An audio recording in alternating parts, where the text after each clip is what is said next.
Hey everybody, it's Tim of Broken Dice.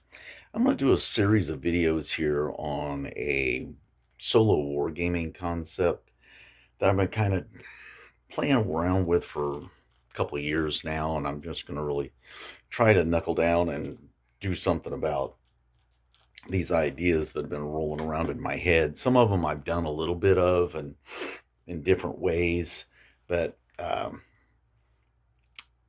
really want to kind of fine tune the methodology a little bit. So I'm going to do several videos on this, and then I'm going to ask for your uh, responses and what's your ideas. What do you think works best, or kind of going along those lines. I'm not going to preach about a better method or something. This is just what I'm going to be working on right now. So the gist of it is when I do solo wargaming, I like it to be like a real problem solver, almost kind of like a riddle, let's say. I just did a practice game last week with it, and it was interesting. It was very interesting the way it changed the way I thought about the way I would play the game. So I've come up with this idea of strategic points.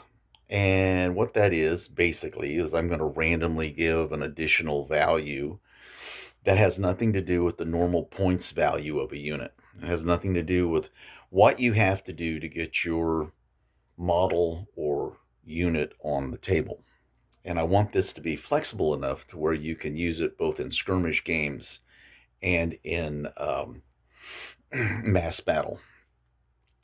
So basically, it's going to be a very simple, kind of a straightforward system, but it's going to be done randomly. So you can see I have two somewhat evenly distributed forces on the table. This is my current Persian force. As some of you know in my videos, I've been working on adding some additional units to this army. And so we're going to do like a little rebellion using these guys on the tabletop. And so what I thought about doing at one point in time was just doing kind of like a mathematical analysis of this in a video. And then I thought, well, that's boring as hell. And so what I'm going to do is I'm going to show you exactly how I'm going to do this. And it's basically, I'm going to roll a die 6 for every unit. And that's going to correspond to a numerical value, which is going to be represented by what I have handy with me right now are poker chips. But if you were able to catch the Musty Wargamer show last night, I talked about how creative people can get with this and how creative I've seen some people's ideas on how to do like casualty markers, spell effects, and all that kind of stuff on the tabletop to where it's not just something that doesn't look like it belongs on the table. And that in the future, I'm going to probably work on that for this sort of thing. Like, oh, like a little, like the Greeks used to make, well, trophies. After a battle, they would stack up all the arms and equipment and stuff, and say this is for our victory, and this is our trophy. That's where that comes from, by the way. And I thought that would be a pretty cool thing to do, especially if you could have stuff that was very themed to the kind of armies that you have. So anyway, I'm going to pause this. I'm going to roll the dice, and then we're going to look at the dice, and we're going to show what I'm going to do with them. And I'm going to do that for both forces. And then we're going to talk about how those numeric values can change your tactical decision making on the table. So let me pause this and let me get busy.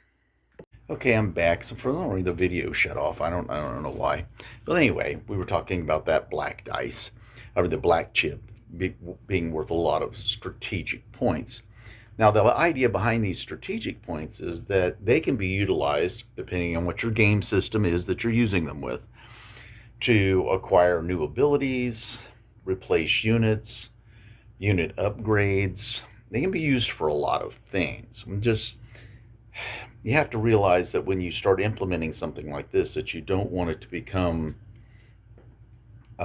so overpowerful that it destroys the game that you're actually working. But heck, man, if you want to, you know, create that unstoppable unit on your tabletop, and if you can get an opponent that'll say, sure, why not? And in solo gaming, it's really up to you. I mean, I don't know why you would, but some people will, and that's okay.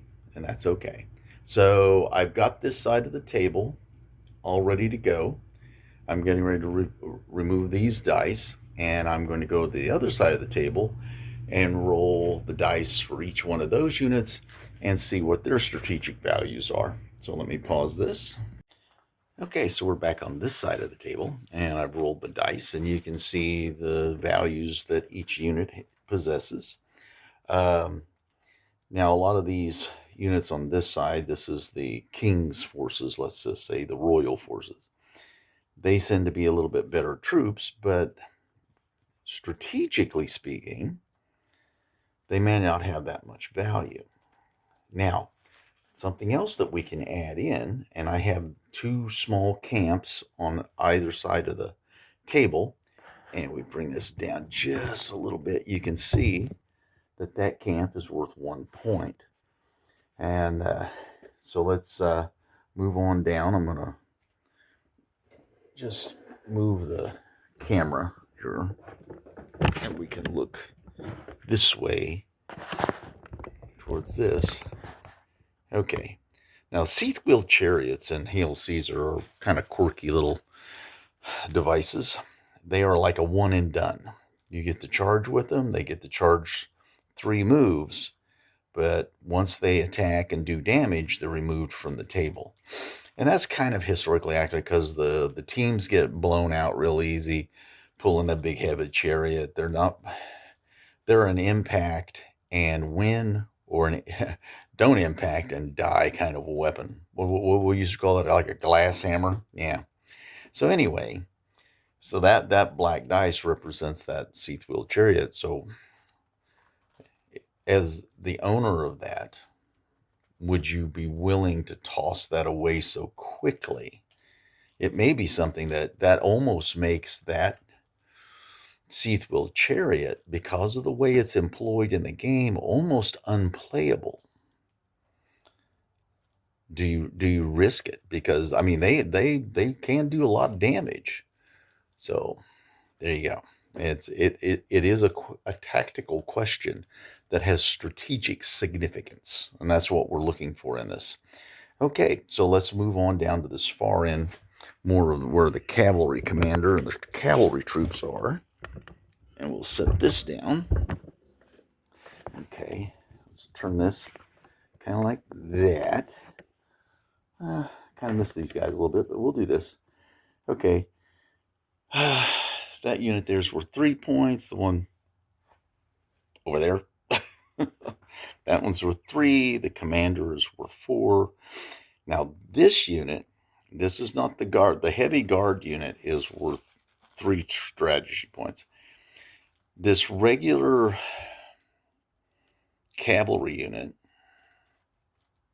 is like a what they would call a medium cavalry with a 5 morale. So, but they're going to be worth 5 points. I know there's a 6 there, but the most we can do is 5. And then over here we have some horse archers, and they're 3 points, much like their counterpart on the other side of the table. So that's interesting. Like I said, you can give strategic points to just about anything on the table. You like at some point in time, I'm going to do like we have like a ford in the river there. That can be have strategic significance. The river itself, the camps,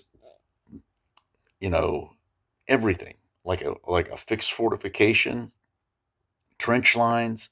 Like I said, I don't care what period you play. I don't care whether it's skirmish or large battle.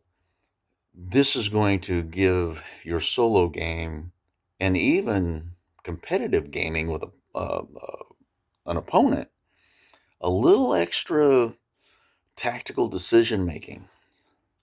You know what I mean? Do we sacrifice? Like they have a unit on the other side of the table. They have a cavalry unit that's worth 5 strategic points. There's a unit on this side that's medium cavalry that has 5 strategic points.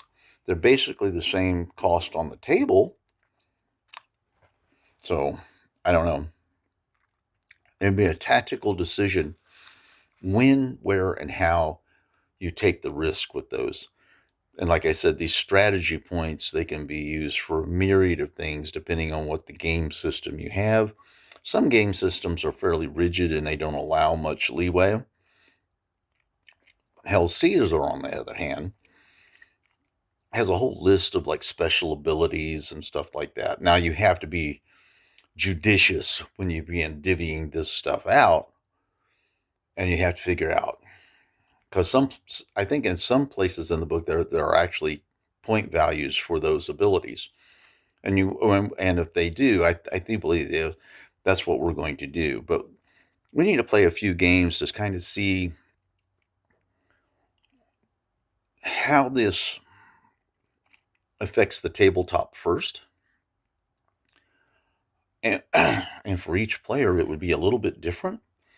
So I'm kind of interested in this. This is kind of like an experiment. And I'm going to play several games, put several things together, and we'll see how it all works out. Basically, because it's really cold out. I don't want to go out. And this seems like a lot of fun to do. All right. That brings us to the end of this video. It lasted a little longer than what I wanted to. But everybody stay safe, stay well. And I'll see you real soon with the next video.